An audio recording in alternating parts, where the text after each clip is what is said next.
साई नमः। श्री परमात्मने नमः। आज का जो प्रमुख विषय है ज्योतिष संबंधित विषय है। आज हम जन्मांक चक्र की स्थिति सप्तम भाव से जानेंगे। सप्तम भाव से ही स्थिति हम ज्ञात करते हैं जन्मांक चक्र के आधार से। तो आज हम देख पा रहे हैं कि जन्म पत्रिका में सप्तम भाव में यदि शुभ ग्रह होने के साथ साथ और शुभ ग्रह के साथ युति होने के कारण जातक को हम सप्तम भाव की स्थिति बता सकते हैं। इस प्रकार से बता सकते हैं कि सौम्य दृष्टवा यानी सौम्य ग्रह की शुभ दृष्टि पड़ती हो और शुभ ग्रह उनको देखते हो सप्तम भाव में, और विशेष अगर यदि गुरु की दृष्टि पड़ रही है तो हम विवाह संबंधित इस विषय को बता सकते हैं कि जातक या जातिका की पत्रिका में गुरु की महादशा में विवाह का योग बन रहा है, हम ऐसे बता सकते हैं। और स्थिति दाम्पत्य जीवन से भी हम बता सकते हैं कि अति शीघ्र सबसे सर्वप्रथम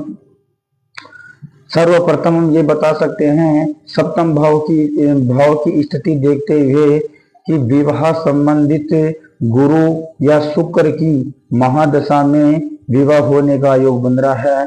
और आगे दाम्पत्य जीवन का मतलब है कि उनके घर आदि कलेश है या नहीं है, उनके दाम्पत्य जीवन में सुख या शांति का वैभव है या नहीं है, हम ये भी देखकर बता सकते हैं। इस भाव को देखने के उपरांत इससे 3 भाव को और देखना पड़ता है पृथक से।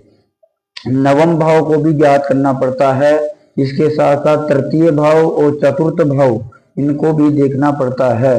तृतीय भाव को हम इसलिए देख पाएंगे कि पराक्रम का योग है या नहीं है, कि इनका पैसा का जो संचय हुआ है कि नहीं हुआ, वो चतुर्थ भाव से हम ज्ञात करेंगे। एकादश भाव से हम स्थिति जानेंगे कि इनको भाविक आकस्मिक लाभ मिल रहा है कि नहीं मिल रहा है।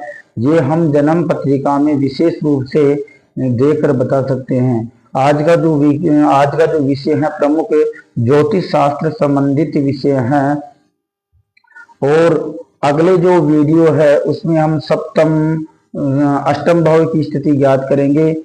अष्टम भाव की जो स्थिति है वो आकस्मिक दुर्घटना संबंधित, आयु संबंधित है, और इसमें मारक स्थान भी हम आपको बताएंगे। और सप्तम भाव की एक और स्थिति है कि यदि पाप ग्रह सप्तम भाव में बैठ जाए तो विवाह में अड़चन बनती है।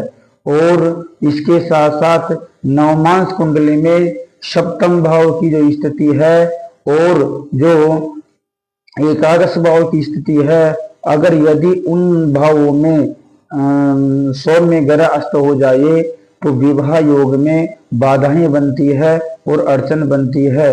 ये ज्योतिष शास्त्र के आधार से जन्मांक चक्र का शोध किया जाता है। और आगे जो हम अष्टम भाव की स्थिति ज्ञात करेंगे वो इसी प्रकार से करेंगे कि उसमें आयु स्थान देखेंगे, आयु कैसे ज्ञात करते हैं, मार्केश स्थान देखेंगे कि इन महादशाओं में मार्केश कब लगता है, ये भी हम ज्ञात करेंगे। मात्र पाप ग्रह और क्रूर ग्रह, वक्री ग्रह और शुभ ग्रह से की फलादेश नहीं होता है, अन्य स्थितियां भी चेक करनी पड़ती है, वर्षिष्ठ मुंथा भी निकालनी पड़ती है। इस वर्ष में कितने भाव युक्त उनको लाभादि प्राप्त हो रहा है, और वर्षिष्ठ मुंथा किस भाव पर बैठकर कौन सा फलादेश कर रही है या कौन सा उनको प्रतिफल दे रही है। तो हम ये विस्तार पूर्वक ज्योतिष शास्त्र के आधार से हम बता सकते हैं। जय श्री कृष्णा, जय श्री राधे।